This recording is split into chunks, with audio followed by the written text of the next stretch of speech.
Emil Muck to you. Welcome to my Takeout, my Emil and Muck's Takeout, my takes on all things considerable. Insiders know there's a joke in there. All things considerable.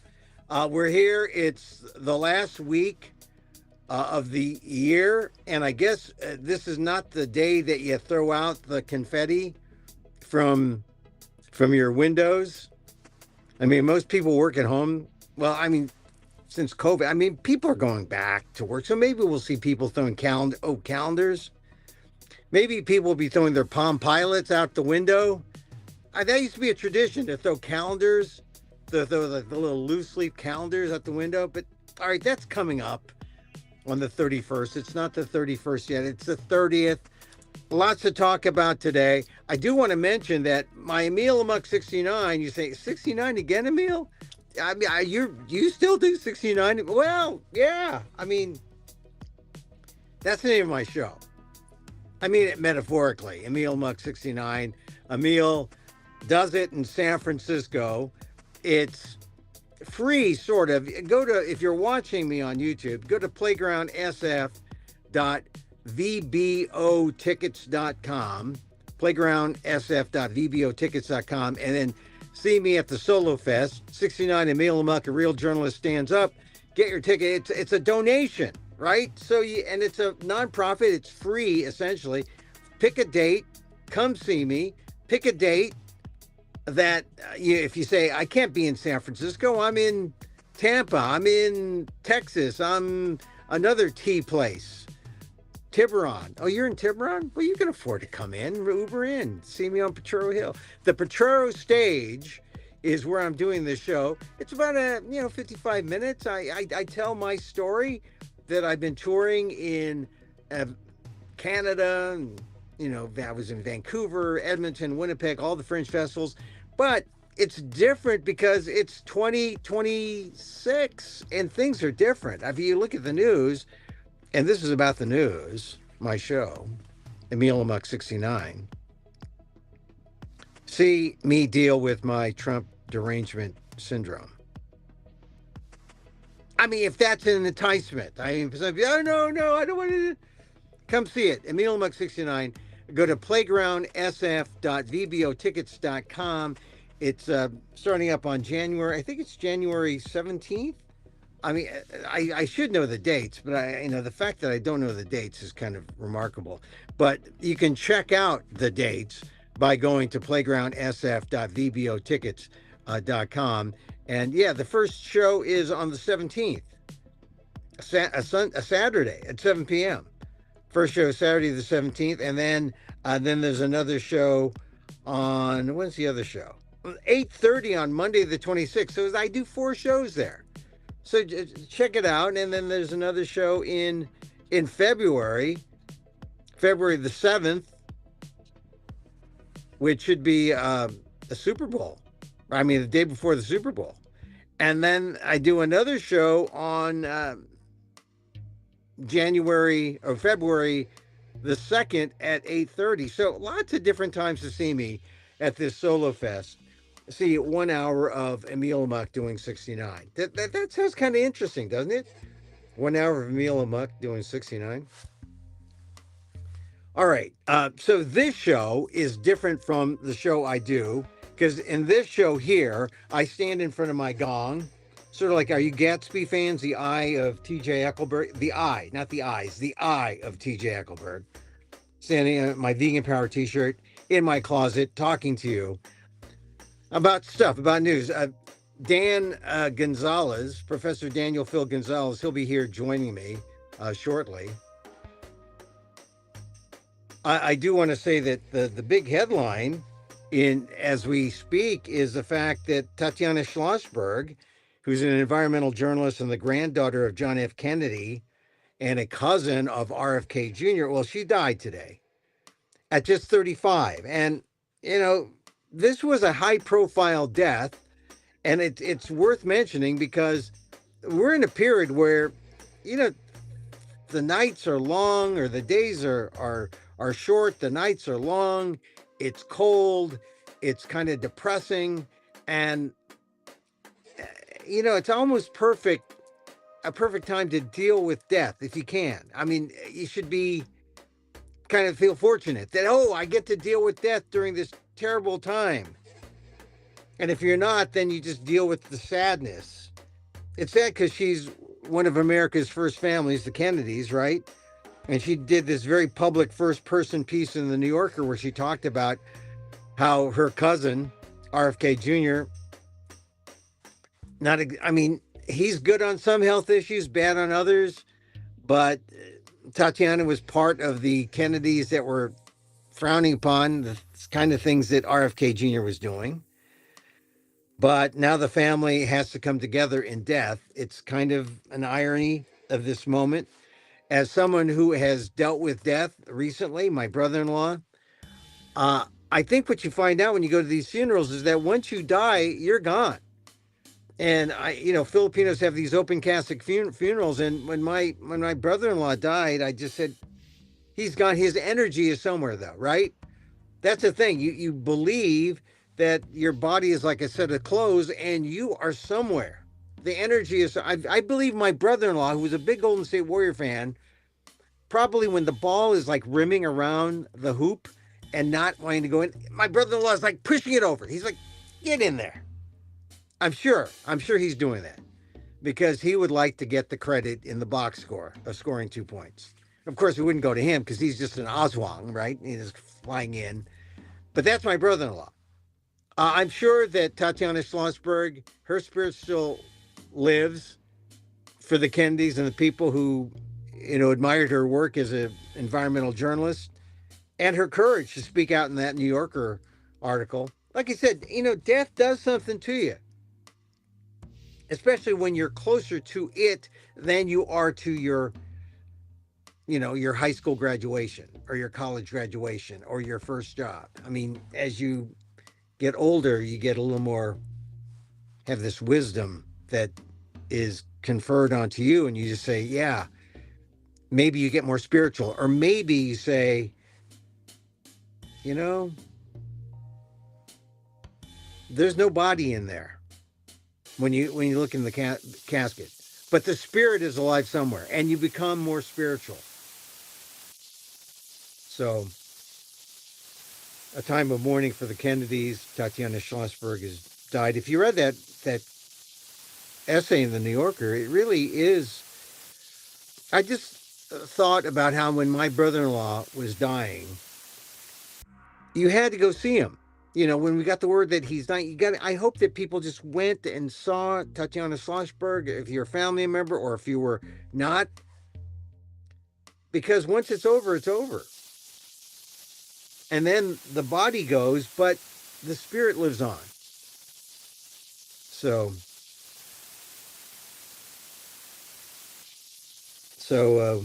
as they say, may her memory be a blessing. She died today. So that kind of got in the news, which is all right. It's important to get that kind of personal stuff in because we got a lot of other stuff in the news to talk about today that is not exactly, makes you wonder, where is this country going? I think the big news for me is the economy, and we're 20 million Americans are going to have health insurance issues when the Affordable Care Act, when their premiums go up and then nearly double next year. Affordability is a real thing. People are going to be talking about premiums. I have friends who said, "Hey, we're paying $1,400. That's more than we were paying, and we got lousier insurance." People are talking about the price of groceries. They're talking about the economy is not good. It's good for some people, but not all. My utility bill went up to $800 this month, more than $800 actually. So that's sort of the big news. And then the big news of the day, really, where we are with this. Are we at war? Are we at war with Venezuela? Are we? I don't know. Let me bring in my friend Professor Daniel Phil Gonzalez to come in and help me out, help make sense of the world. Dan, yes, sir. I mean, we're Good at the end. afternoon. We're at Afternoon. the end. We're at the end of the year, Yep. and then this is the year when you think about, well, what how are you going to deal with taxes next year? A Are you year dealing that with feels like five. yeah, yeah, yeah. It does. Like it feels like we've been through 5 years. Yep. It's almost like dog years, right? It's like an indirect compliment to the efficacy of the Trump administration Yeah. in implementing Project 2025. You're there. A lot of people have sort of forgotten about that, but some remember that. Hey, we were talking about Project 2025 before the last election, and everyone seemed to be fine with it. And I guess we're not fine with it. Yeah, I don't know about fine with it. I think they just figured that people like you and I, regardless of our journalistic exploits, Mm, yeah, are just talking crazy, like some of our critics have said. yeah, But the reality was that most Americans did not pay attention to all of the people who were saying that right, Project 2025 could be implemented in full, yeah, because a lot of the results sounded fantastic. yeah, But I said on this podcast yeah, that you have to really take a look at the way it's expressed. yeah, That all of the moves that they make all throughout Project 2025 are based in facts. They start with facts, then they interpret what those facts mean, then they suggest ways that the issues that are raised by those facts, right, can be addressed. And so the first two-thirds of their presentation is rational, especially the first third. So it sounds convincing. Yeah, yeah, It it sounds sounds like logical. It sounds yeah, logical and plausible and ethical. Okay, yeah, so then when you get to the third part, that's where that's where the knives are. That's where the shredder is, right?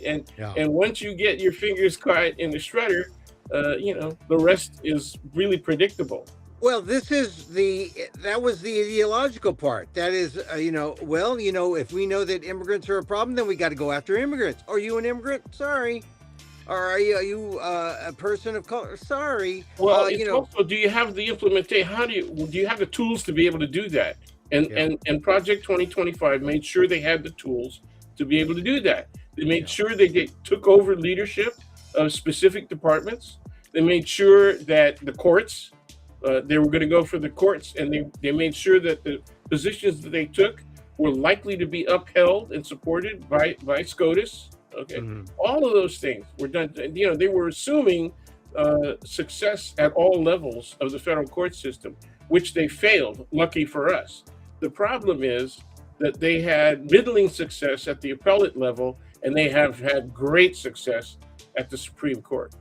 yeah. And that's sort of the thing that I think if you do a year in review, you see the executive branch taking power, trying to implement 2025, Congress being neutered by the executive branch, the Supreme Court, you know, uplifting the executive branch, saying, "Yeah, we're all, yeah," and you people have all their views, possibly correct about Yeah, how corrupt the Supreme Court is, but there it is, the Supreme Court saying anything. Well, they're not saying everything that the executive branch is good, because lately we've seen a kind of pushback on the National Guard on that case. But all right, that's one case.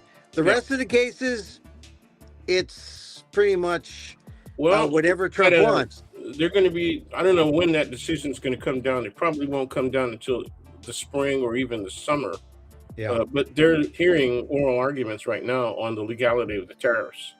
Yeah, well, that's a big deal because the tariffs are what's causing some of this economic distress, because the tariffs are indeed a tax on the American people. The money in the treasury comes not from foreign countries, but from us, taxpayers, consumers, not taxpayers, but consumers who, like I was trying to buy chestnuts the other day, because we have an open fire, a chestnuts roasting on the open fire. Chestnuts are like $6 a pound.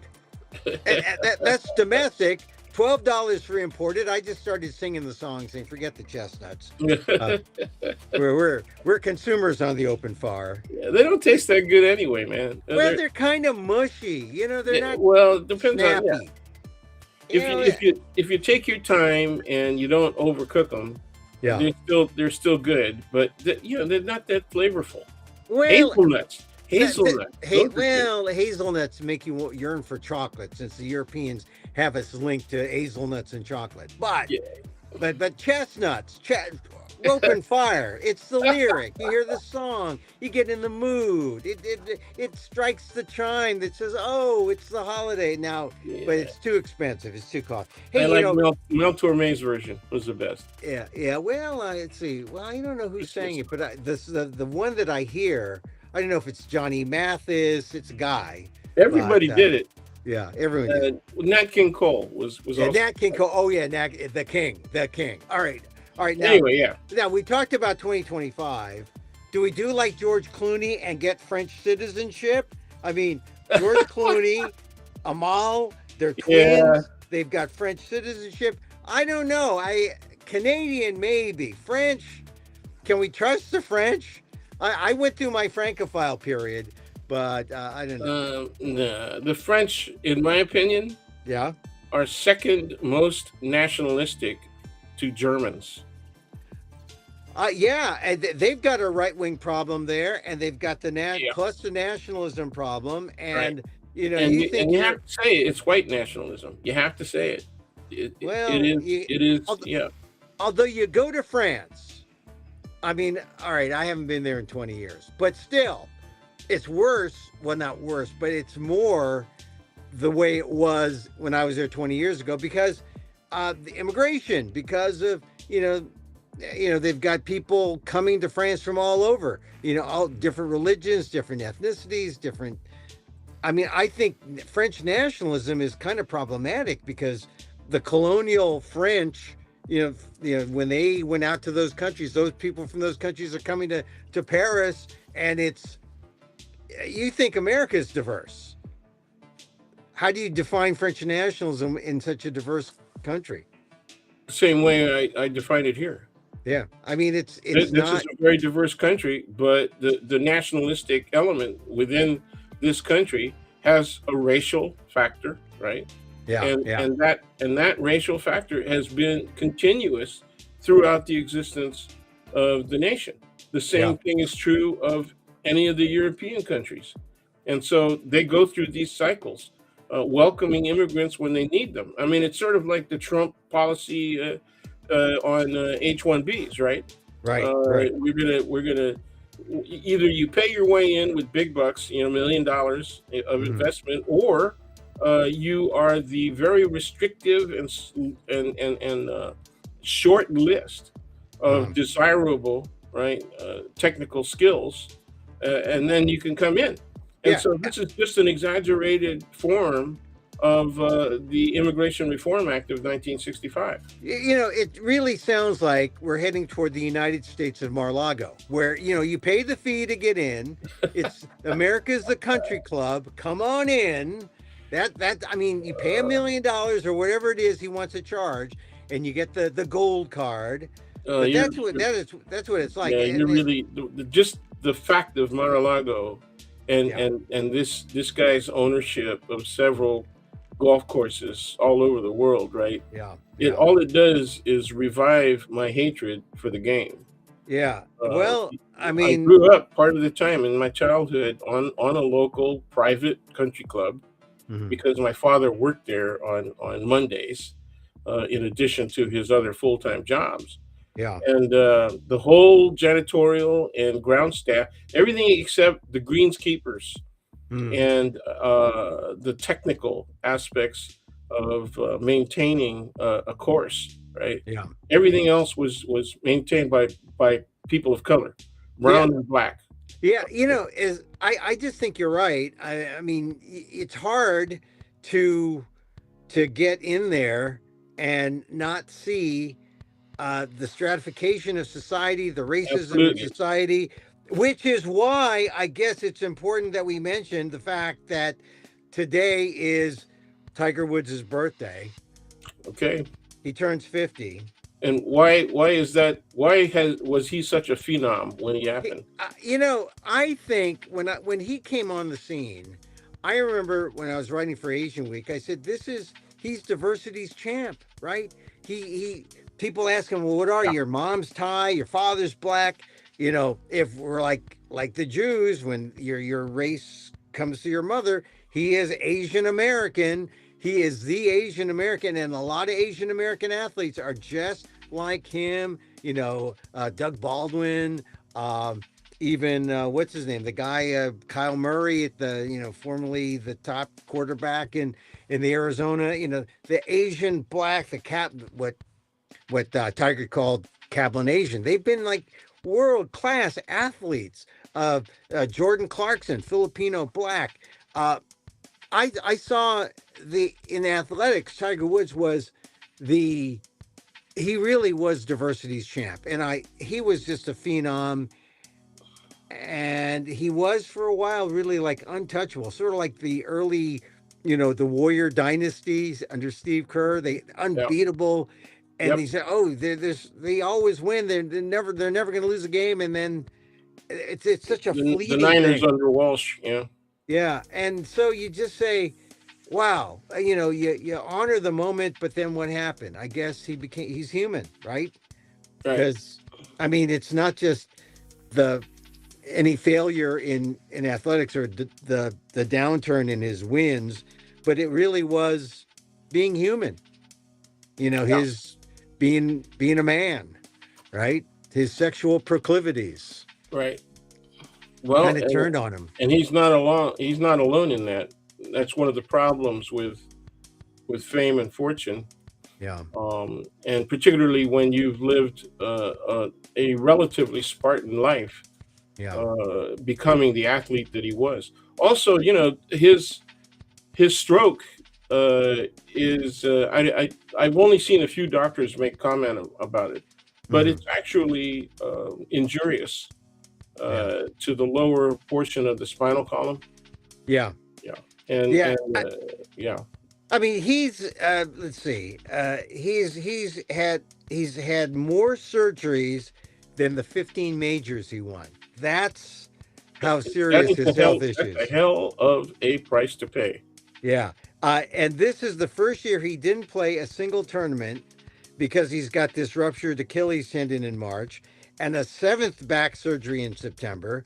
And, you know, this is the thing. He's not a machine. That's right. He's a human being. That's right. And so all the proclivities that brought him down, okay, on the one hand, a lot of people forgave him. They allowed his comeback, but he's also just a human being in terms of just flesh and blood, and you got to fix those things. You got to maintain, otherwise you have more surgeries than majors won, and it's sad. And But one of the cooler things that I observed about him was when he had his son out with mm, him, and his uh, son oh, is Charlie, showing, yeah, yeah, yeah, Charlie's showing a lot of talent as well. So yeah. the apple doesn't fall far. Yeah. Well, I don't know. Charlie's great. I hope he does well, but man, I mean, now when you read about Tiger, I mean, it's about, hey, he's 50. Do you remember? It becomes a nostalgia story, right? Yeah, that's right. It becomes, And what do you think? Shouldn't he accept that? I mean, well, yeah. I mean, you I know, think I think we accept that because I mean, we wanted to glom onto him as, hey, he's our hope, right? I mean, he came in at the right time. We're talking about diversity. Here's a guy. I thought he would change how people saw golf. America, culture, golf, Nah, man. kind of a little bit. I mean, but maybe just in golf. But I think you can make a case that the Asian women There it is. from I did was more for going to raise golf. that same. I was going to raise that Yeah, same factor. yeah. That the Michelle Asian Wie. women. Michelle Wie at Stanford did more Yeah, for golf. yeah. All the Asian women from Asia did It's more not, for and then golf. you Yeah, it's not just Stanford. Well, it isn't. Don't you think it's more than coincidental that they come from Stanford? That Yeah. so many of them. Yeah, Everyone well, says, the thing is, Tiger was made us aware of Asian America, and he was a great symbol. But Tiger, he loved his mom. Yeah, you'll see him kissing his mom at the end of the tournaments, and that was great.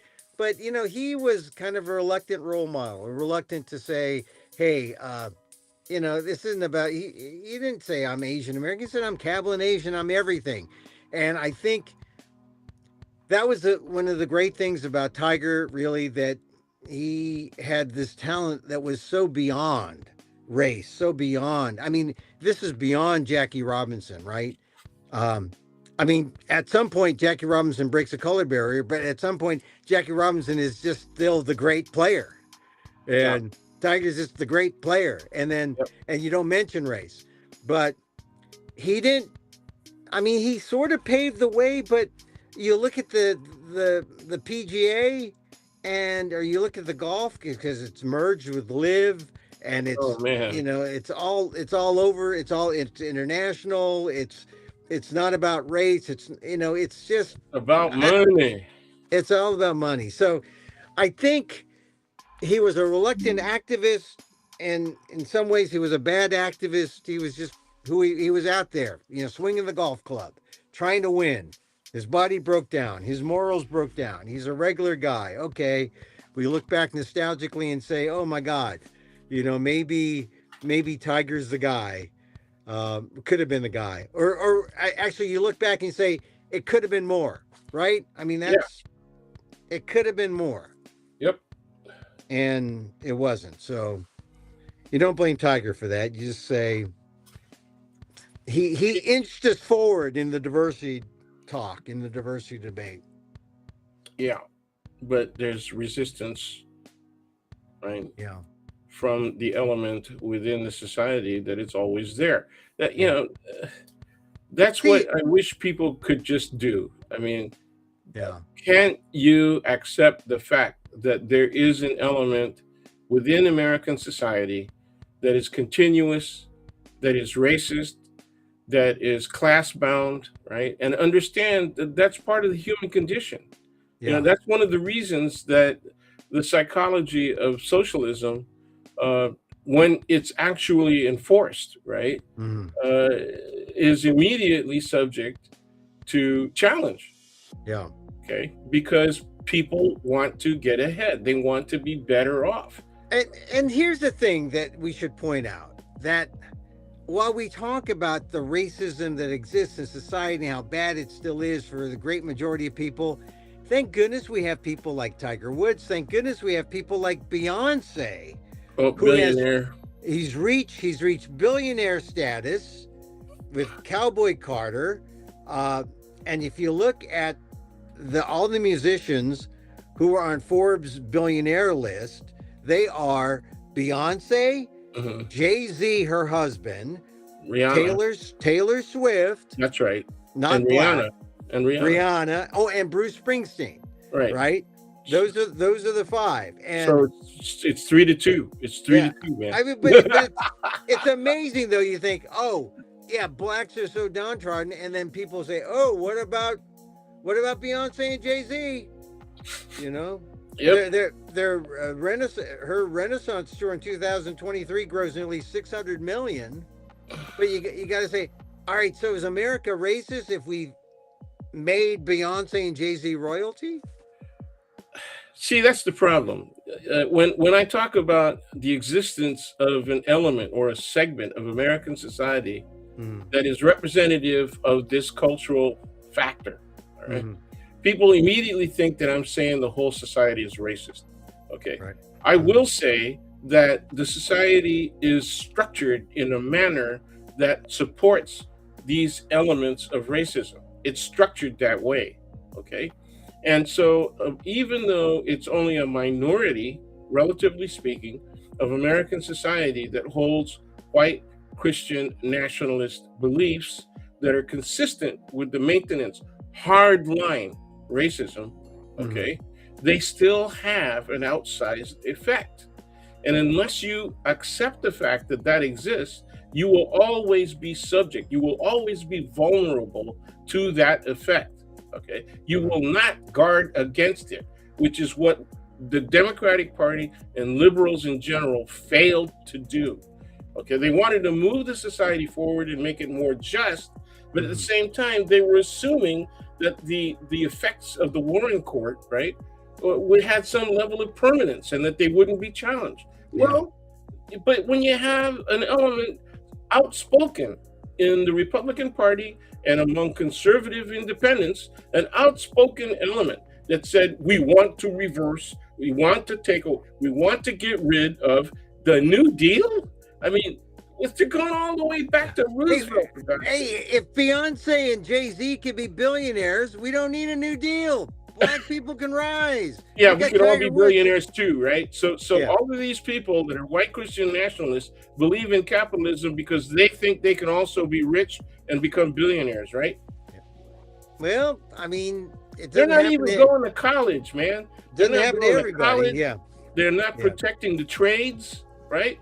A lot of them are anti-union. Okay? Yeah, it makes no sense at all. Okay, yeah. But that's what they are. And then don't you dare tell them that they're exercising their right to vote in a manner that's inconsistent with their own interests. Yeah. Because they'll take out a gun and threaten you with it. Well, yeah.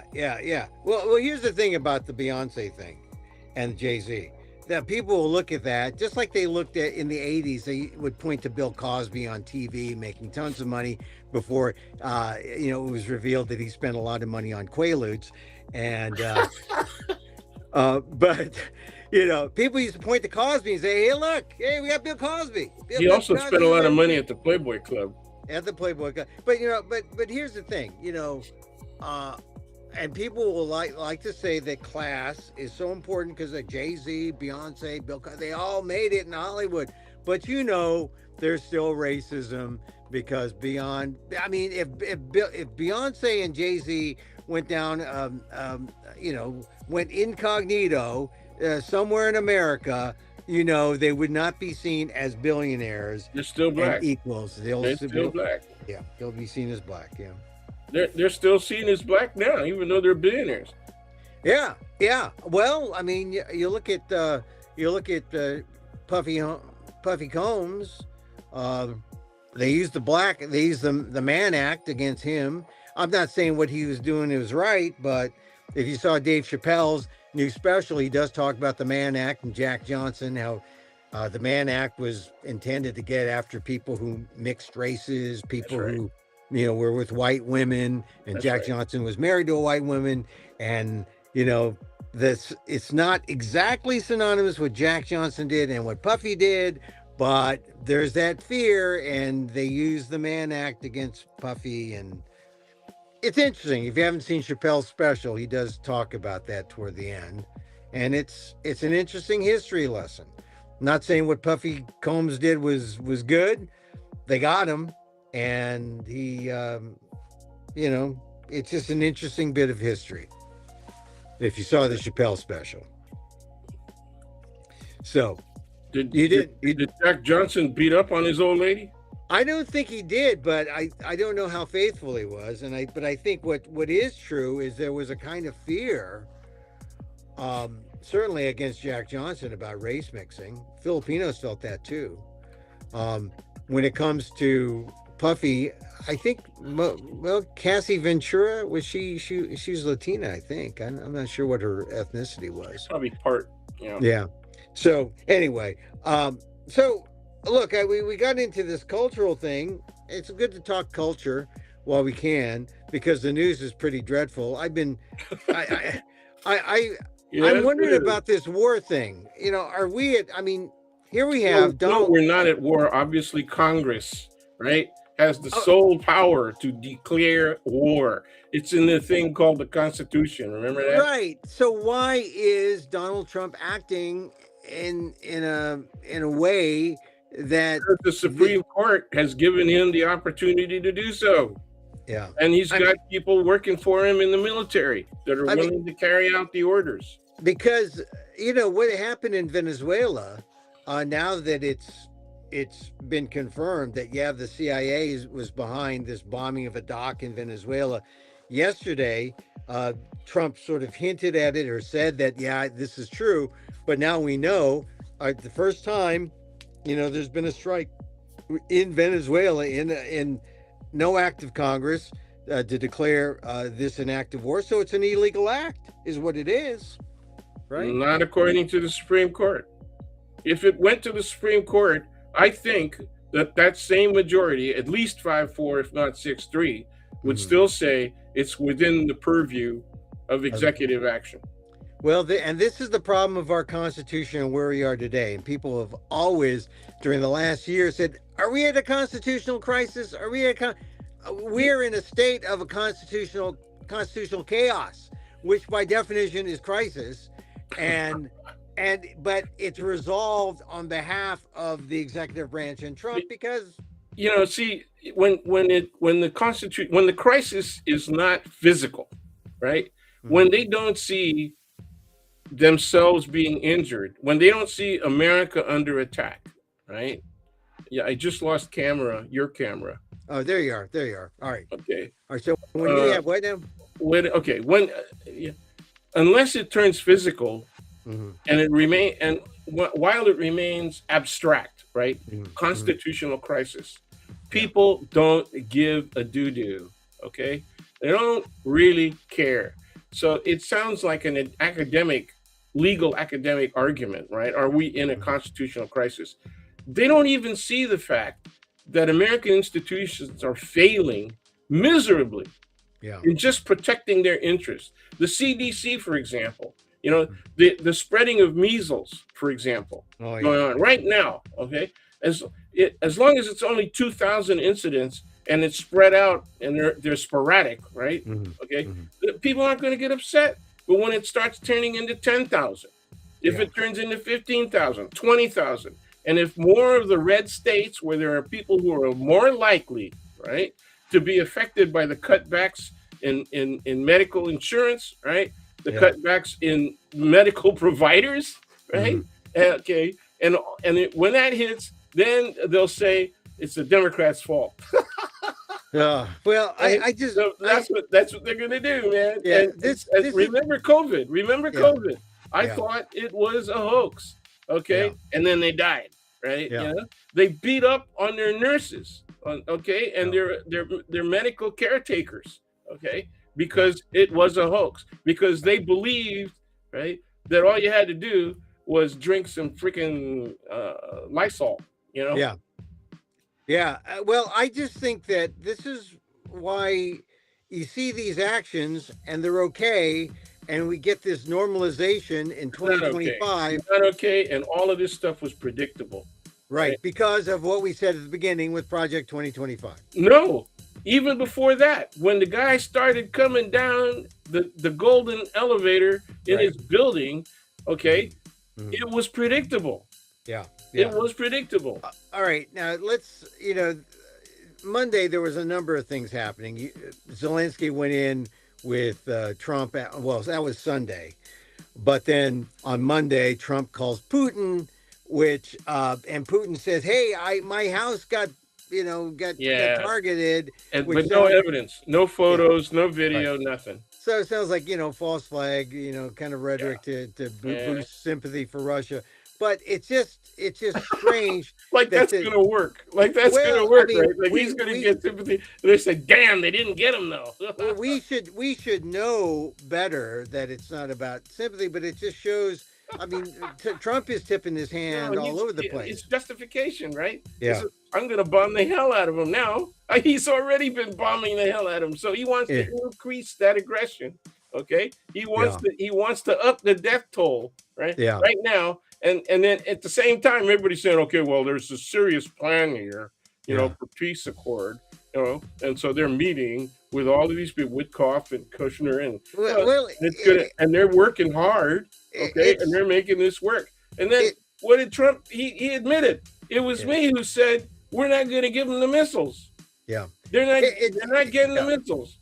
It really is a kind of how it's. You got to look at it as how quickly can the U.S. force Zelensky and Ukraine to surrender. And I don't think that they're going to do that.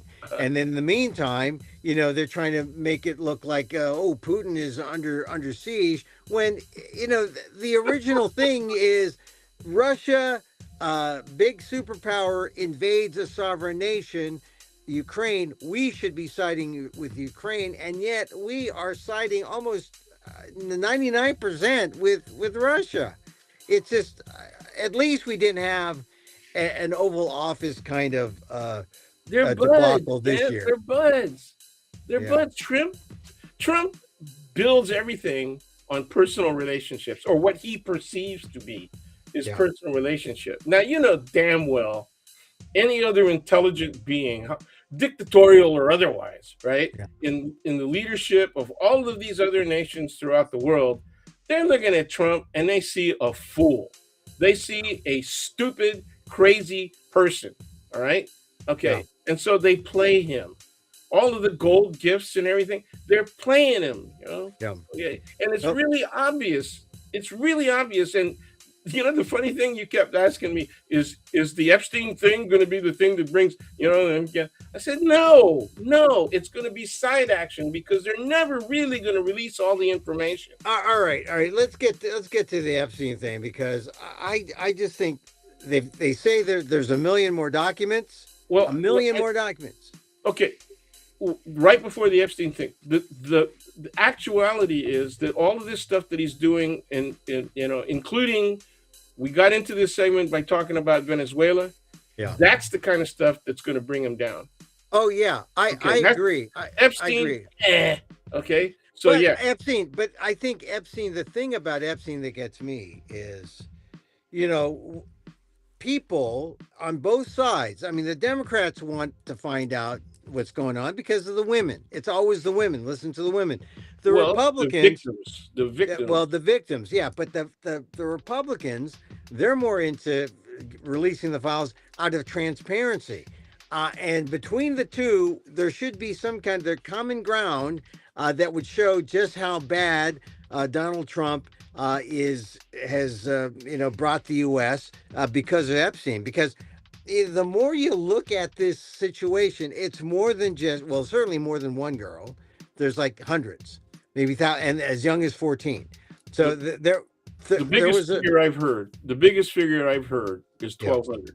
1,200. Okay, yeah, I've heard into the thousands. Safer to say hundreds if you don't have absolute proof. But what really gets me is that this was the side action. There was something else. That's right. That they're coming. The girls are the side action. They're never. It's not the thing that got the billionaires and the elite together, and it's not the thing that turned Epstein on. What really is interesting is how it's probably not the thing that made him rich too. Right. Well, people talk about, there's the deep state. This is not deep state stuff. Deep state is really about the bureaucrats, and we need the bureaucrats, and Doge fired all the bureaucrats. That was the danger of the deep state morality. That's the danger of that fake morality, right? Right. But the deep state is career civil servants. And so it's not the deep state that we need to worry about. It's the Uber government that we needed to worry about. The layer of officialdom and elitism. Yeah, man, we're going to lose our half our audience if you just keep saying there's no such thing as the Illuminati. Well, I'm not saying they're the Illuminati. I'm saying that there are rich people who feel they're above the law, and they work on this level above normal governments. And when they can't be, I mean, this is why nations that are just a bunch of people with a bunch of sand holdings in the Middle East say, hey, we're a nation state. And then they form banks and they launder money and all that. There's a layer of those kind of people. And they dabble in Western nation politics. Right. They think they're above the law, and Epstein with connections to all that money, this is what the Epstein files are hiding. And it's the girls, that's the side action. The girls are the side action. That's right. And I hate to put it that way, because if it were, if it were any other administration that was going through this, that would be a singular element, right? And it would bring down the administration.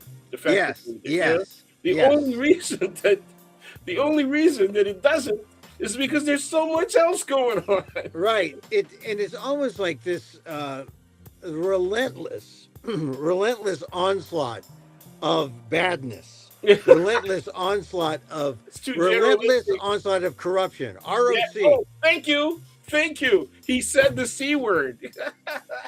Well, it's corrupt. I mean, it's It's evil. in your face. It's in It- your face. It's What- evil, the but it's emoluments corrupt. clause. The emoluments clause means nothing. Emoluments.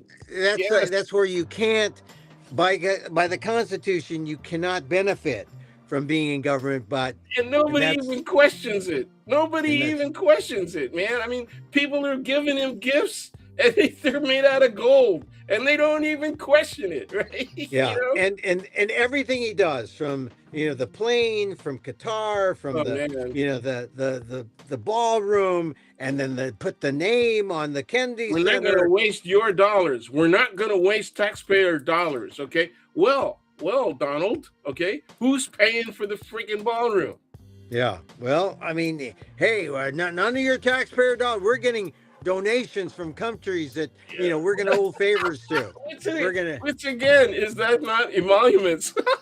emoluments. Hey, we do not have we do not have a polysyllabic constitution, Daniel. Open Professor- corruption. Professor Open Dan, we corruption. do not have a polysyllabic life. We're all monosyllabic. Yes, no, truth, lie, monosyllabic. That's where we're I at. resent Don't your even, reference to saliva. yeah, Wait, what? we're not. No, we're not. We're Is look. that It's, syllabic? What? no, Or no. We're what? we're very simple here.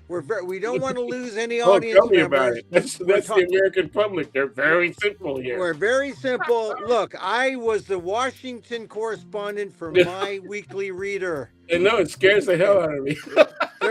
Third grade. We went up to third grade level. This is what the White House, Congress, not the White House. Yeah, right. All monosyllabic. Yes, no, truth, lies. Yeah. Good, bad, ugly. Well, yeah. And it's So- you end up with a lot of Germanic, Anglo-Germanic 4-letter words. Look, and the use of the word corruption, 3 syllables. No, we can't say that. There's some people who are bad, and some people are good. Okay, I got Line one up- syllable. I got a 1 syllable. Crime. Crime. Okay, crime. Crime is bad. Crime is put them in jail. With the monosyllabic word of the United States. Dan, this is the problem. We're trying to, get too many syllables in here. We need the fewer syllables, the better. Fewer syllables, the better. The thing that I'm laughing at is that you're so right. It's the truth. It's so true. It's nearly absolutely true. It's so. Of course, it's the truth. It's 1 syllable truth. Yeah. 1 syllable. That's it. We don't have time for more. Trump, 1 syllable. Obama, 3 syllables. Bad. No, bad. Clinton, 2 syllables. Bad. Guillermo, oh no, bad. 3 syllables. Trump, Some 1 kind of syllable. Spanish crap, man. Is Hell he yeah. legal? Is he legal? That's what I gotta say. One of our doctor friends said to us, "Oh, hey, wishing you happy holidays. Are you guys going to take any trips?" And I said, "I'm brown, and my surname is Gonzalez. No Very trips. limited trips." No trips. No trips. Not even an ayahuasca venture. No. No, and I gotta really be careful about my accent. Yeah, I know. I'm working on it. I'm trying to develop, like maybe you can't even do a British accent because they'll think that's a colonial effect. Oh man, So, yeah. I mean, you're a foreigner for people- sure. Yeah, you're a foreigner for sure. Yeah, I kind of miscalculated. I was hoping I would get into the Canadian fringes. I didn't yet. There's a couple fringes. I'm still open. I'm open to because you do a lottery to get in. I was going to go to New York City, But this year I said, no, I'm not going to go to New York. I got into the New York City Fringe, but I'm not going this year. And I should have. I didn't go in because I'm going to be in Boston a week later, and I thought, oh, I'll save all my shekels for my Boston trip. But yeah, how do we? Oh, so I'm not traveling as much. I'm going to go to Fresno. I'm doing some stuff in San Francisco, but I'm not traveling as much. And oh, I might go to Edinburgh. I might go to Edinburgh. Scotland. Scotland, yes, because that's the Fringe is there. I'm not going to go to the Fringe, just maybe to visit, just to go to. It's sort of like the Fringe person's mecca to go to Edinburgh. But my Maybe father, visit a couple of distillers. maybe maybe I'll go off the wagon for just a Check out the little prices. Check out the taste. prices and see if there's a way you can escape tourist prices. Yeah, so they'll charge me 3 times for Lagavulin. Yeah, The yes. the Scotch of choice. Now, suddenly Lagavulin is, oh, we love smoky Yeah, stuff. it's right. All of a sudden, everybody knows what it is, right? Lagavulin. I just Uh, like to say it, Lagavulin, Lagavulin. That's not monosyllabic. We just call it lag. When you drink the too lag. many. Yeah, too many Yeah, vowel sounds. yeah, Too too many many. vowel sounds sounds foreign. It's too All right, foreign. so look, this I'm serious about this Epstein thing. If people get more into Epstein, they realize that, man, we are not transparent. There's so much hidden. If we knew even a smidgen of what they're not telling us, oh my God, our heads would explode. I mean, if the government was more transparent, and this is the thing about journalism, because journalists are dying to get in there and find out what's going on, because the best news is the stuff that people don't want you to have. I mean, seriously, the best news is the stuff that's why we have anonymous sources. Yeah, Anonymous. So that's 4 syllables. That's no good. We got people who don't want to talk because they're not authorized to talk, and they give you the stuff. That's a source. That's yeah. a good source. That's good news. But And no why don't they one. want you to talk? Because they know they're going to lose their job. And the same thing, and it goes all the way Oh up yeah, the yeah, chain. Goes yeah. all the way up the chain. Well, So that's why America can't be transparent. No matter how sheer Christine Nome wants to dress, or Caroline Levitt, or whatever. Caroline Levitt, by the way, is pregnant. I wasn't me, man. Yeah, yeah, I know, I know. But that Well, how do you she is, know? I mean, she's a you have good to have example. to think for Filipinos. You didn't know that? Oh no, but she's a good example Of what? of, well, the American birth rate, 1.6 per woman. That's not going to cut it. Got to give birth. Got to give birth, ladies. Got to. You got it. America, Well, America according to depends on JD it. Vance, right? JD Bir- Vance is right up there with, you know, we got to stop them other brown people and them Yeah, yellow people. And then, if you ain't white, it ain't right. got to give birth. And you white Yeah, ladies white out people got there, to give birth. White people got to give birth. And then you well, got to open it up. You got to open up immigration to the right people. Okay. right people, $1 million, Mar-a-Lago. That's Yeah. the way you do it. Uh, But you got to give birth, ladies. If you're white, burn the condoms. Burn the condoms. no, No no. birth. You can buy the condoms. Get the Vatican condoms. Blessed Vatican by the condoms. Pope. They're blessed Oh, by the blessed by Pope. the Pope. He Yeah. blesses them and he puts little holes in them. Yeah. Is that Yeah. it? Is they little Yeah. pinholes? They look. So Yeah. yeah. They look. That- They look like a garlic press. yeah, yes, that's it. Garlic press. No, I'm telling you, 1.6 births per woman. That's not going to cut it, America. We got to give birth. Got to pump it out. Got to pump it out. Yeah. No plan B. We got to go get baby all the way. No plan Especially, B. and they're increasing the pressure by getting rid of all of the freaking immigrants. Yeah, I The mean, more. So they're saying they got 1 million. That's the score, right? They want to. That's what the goal is. Okay, per year. That's what they want to get rid of. And they said they were going to try and get rid of 30 million. Remember? I mean, that wasn't in Project 2025, but it was in their speeches. well, I was saying, but there aren't 30 million in the country. Damn it! yeah. Well, look, the problem now is they're changing not just illegal immigration, or Right. immigration that is, Birthright. Birthright. They're going after legal immigration, That's and that another one of the cases that's up in front of the court. Where I can't yeah, wait to hear what the oral arguments are. yeah. You Well, can hear the oral arguments. See, here we go. I'm gonna go to C-SPAN and run right through the tapes, uh-huh. okay? Because I want to hear the oral arguments, and I want to hear what Kavanaugh has to say. He's been backing up, right? He's been backing up a little bit, right, by trying to Well, explain what he really means. It's like, well, if they get detained, it's only for a short period of time. Some citizens might get detained, but they're let go right away, and there's no, and what did he have to do now? Now he's saying, well, the police could do all of that as long yeah. as they don't use excessive force. Okay. Oh, yeah. So now he's backing up, right? Well, I just think, look, immigration is going to be big 2026. Those decisions, birthright, that's going to come down. I think Epstein is going to be that's going to be even a bigger situation when people start saying, why can't we be more transparent? Why can't we can't afford transparency? Well, we don't can't really afford the want to be transparent because we're protecting the Democrats. It was all Democrats. No, It was could be all Democrats. But Filipinos, we love transparent. We love those barong Tagalogs. We're transparent. We're showing off. You're not We're showing off our transparent. white T-shirt. Our white T-shirt. Mine's not completely transparent, but it's all right. So usually I have, because I am in my closet. Usually I have my barong Tagalog hanging here somewhere.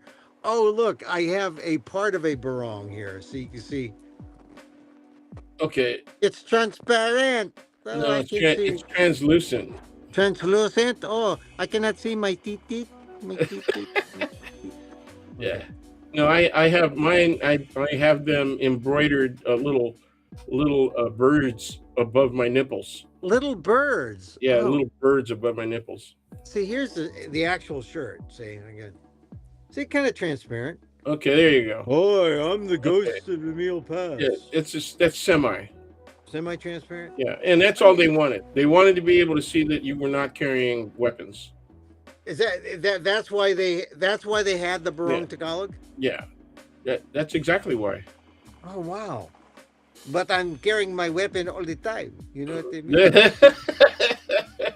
I got my weapon. They did not know that. They did not know that. But my pants are not translucent. Oh, this is my barong. That's a nice one. Oh well, thank you. I never I don't wear it because it's cold. I like to wear these things. I don't know. Anyway, all right. So Dan, so in the closing minutes, it is therefore a symbol, the barong. Okay, the barong. Their symbol of resistance. That's what it's all about. Oh, really? Hey, so they're caving into the power by wearing something that shows that they don't have. Okay? They don't have weapons. However, when you wear it, when you continue to wear it beyond that, then it becomes a reminder, right, of that suppression. Oh, so I must wear barong Tagalog and my warrior T-shirt underneath. Because yeah. Okay. All right. Hey, Dan. All right, let's end off on a high note. The 49ers played probably the greatest game of the year. One of the best games. I don't think I've ever seen. I mean, when you've witnessed a good football game. Yeah. That was one of those times you say that was a great game. Well, what made it great for me was that they were playing the top-rated defense. They weren't the top rated Bears. They weren't the top rated. They were one of the top rated defenses. Yes, they were. They just weren't doing well because they've lost a lot of guys to injury. Ah, I see. Well, I but thought they were remember the interceptions now and stuff. So. Oh yes. Well, that was a great game, and I guess and the Rams lost last night. They looked. They came back, but they're. Oh, it was close. It was a lot close. Yeah. And I thought Puka Nacua caught that ball at the end. I thought he was in balance. But Stafford got what? He got ripped 3 times or 4 times? 3 times. I only saw the end of that game, but the 49ers can take the Rams, I think, although they haven't. They have. but they have in the past. Yeah, And they won one and lost one. so here's the thing: are the Seahawks going to come in and beat the 49ers, or are the Niners going to hang in there? The Niners look really good right now. I would feel a lot better if Kittle was in, but Tonjes is very good. You know, he obviously was very useful. Went to Uh, Cal. Went to Cal. yeah, he's a local guy, another local guy. Yeah. And yeah, not only did he go to Cal, but I think he's from the peninsula, right? He's somewhere.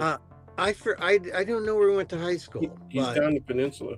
I know he went to Cal. Yeah. And yeah, so I think they have enough to beat the Seahawks. They do have enough to beat them, but it's going to be close. It's going to be the tight. home field advantage. That's going to help. That's going to help a lot. Man, A lot. You got to get loud.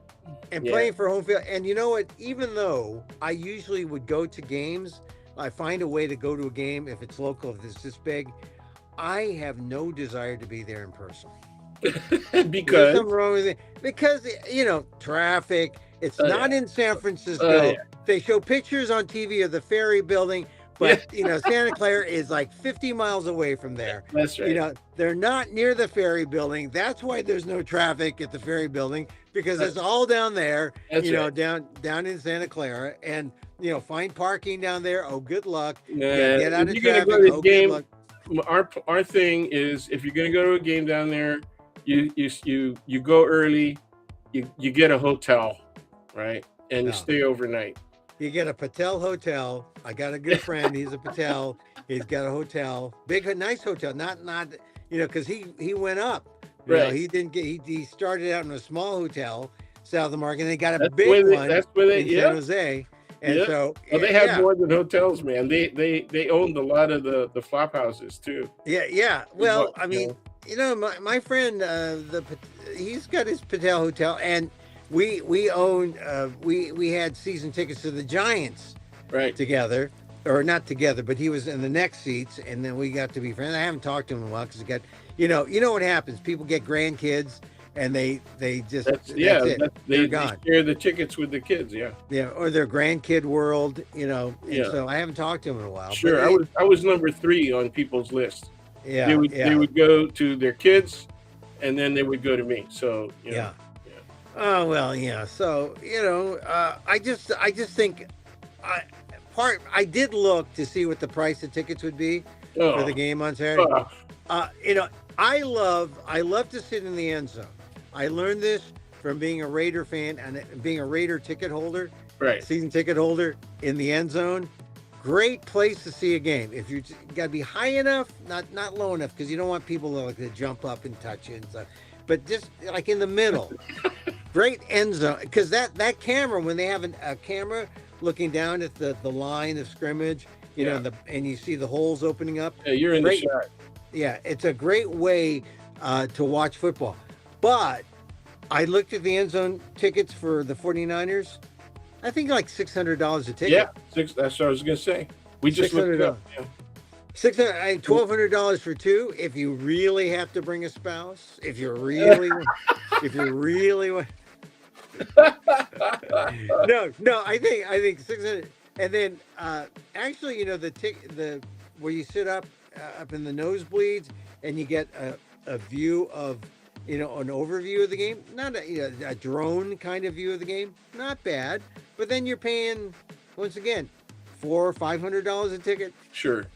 I don't know. I think I would save the money, buy a bigger screen TV, and watch an 80-inch version of the game in 4K, and and that's just one game. That's just one game, and then with the rest you go on Kalshi and make a bet or something. One of the things I like about our the changes that I made in our TV service is that you can get the playback in AI tells you what the most important plays were, and then you can smart. Go through that. Yeah, it's really cool. Yeah, I like. I bought the NFL package where I get the multi-view, which is good because then you can be in all the different cities at once. It drives my wife crazy. She says I am not ADD like you are.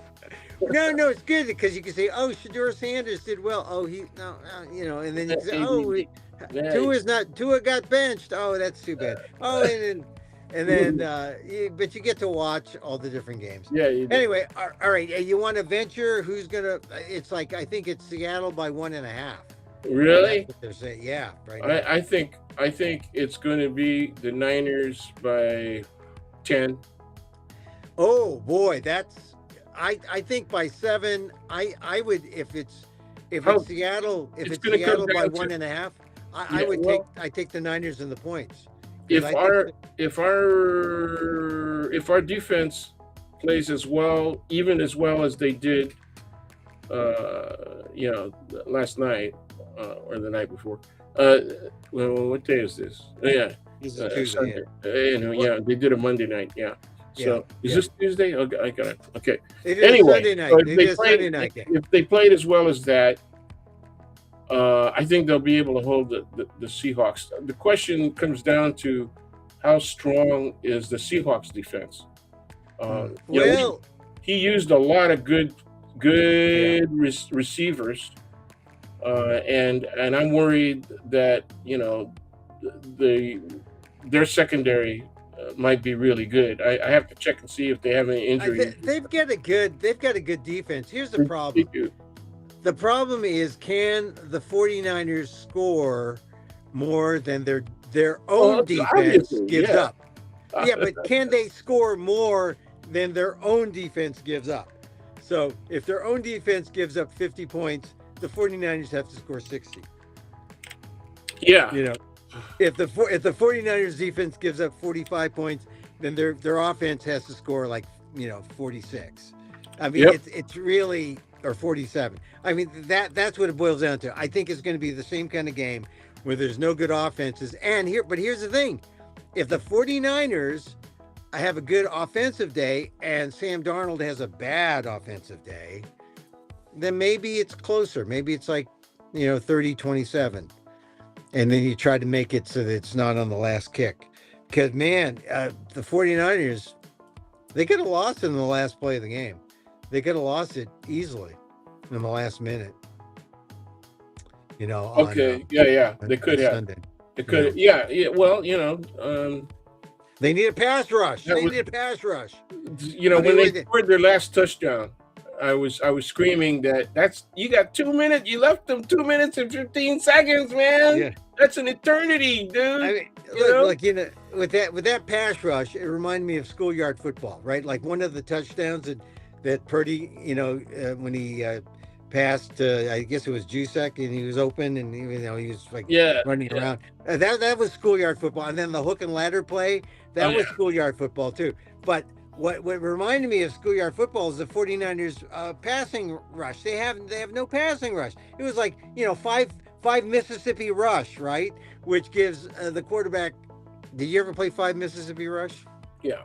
Yeah. I remember that. One Mississippi, two Mississippi, three Mississippi. Mississippi, Yeah. four, Yeah. and then you go in and I mean that's schoolyard ball. That's schoolyard ball. Yeah. Yeah. Five Mississippi rush. Yeah. All right. Hey, so Yeah. Dan, Yeah. I will see you hopefully later. Thank you very much. Happy New Year 2026. It's going to be a good New Year because we're going to see how far we test transparency. Yeah, How just far let me we're- know. Keep. Call me when you're on. If you're gonna do Bart, call me when you're on. I'll Bart. let you know. I'll let you know. Yeah. I'll call you after the show. All Okay. right, there he All right. goes. Daniel Phil Gonzalez. Happy New Year. And there he goes, my friend, College of Ethics, Asian American Studies Professor Emeritus. All power to the people. San All Francisco power State, to the one of the original strikers. Power to the people. Okay, there he goes. Out. There he goes. 2026. A happy 2026 to Dan. Happy 2026 to you. We'll talk about Zoran Mondani maybe on a subsequent show. Maybe after. Maybe Mondani will say something. Anyway, all right. That was Dan. We talked about all those things. Beyonce, Tiger Woods. Check us out. Beyonce, we talked about. I'm going to have to add Beyonce to the list here so that people will, whoop, Tiger Woods and Beyonce. Because that was interesting. I mean, sometimes, things come up and we say, oh, we're going to talk about that. And it was interesting. Tiger Woods and Beyonce. So let me remind you again, my show, 69 Emil and Amok, A Real Journalist Stands Up. It's coming January 17th at Potrero Stage. Now, some people said, oh, Potrero Stage, where is that, Emil? Well, it's over there on 18th and Daharo, around there. Check it out. Playgroundsf.vbo tickets. Playgroundsf.vbotickets.com. You can get your tickets there. I'll show it to you. There's the link. You can always contact me at amok.com or get the ticket link there. Thank you for listening to this show. And really, I appreciate you. I appreciate you being here. And that's it. I'd like to close with a little meditation. One of my meditative gurus did a retirement thing last night. Or they did a Zoom. I think he was in Arizona or something. But Shinzen Young is really one of my meditative gurus. See, hear, feel. Oh, changed my meditative life. And then it got me into other guys, Vipassana, got me into insight meditation, Sharon Salzberg. And I don't know why I was so resistant to really embrace meditation. But Shinzen did help me. And so had to say, throw him kudos, love and blessings and all that last night. He's just 81, which is fairly young. Shinzen Young. Really, he taught me about the global unfiltered, the global something state. The acronym is GUS. The global I'm gonna hate myself for not memorizing that. But it's a way of looking at the world in this big picture way, and a way to understand your mind and speaking. And there, I just screwed up by not knowing what GUS meant. But look it up, Shinzen Young, GUS. It's a way of looking at the world, a way of keeping things in your head while you're speaking, which is antithetical to what I just did a second ago. Forgot what GUS meant. Anyway, I thanked him for that. And then another one of my gurus is Sharon Salzberg, who does the loving kindness meditations. And so we end our shows with a little loving kindness. As I wish for me, I wish for you. May you be safe. May you be happy. May you be healthy. And may you live with ease. Emil Guillermo here. Till next time, have yourselves a very happy New Year. Maybe I'll pop up and do something. Check out the YouTube channel at Emil and Professor 1. Check out Facebook. But if not, if this should hold you, we got a lot of good stuff here. Till next time, Mahal Kita.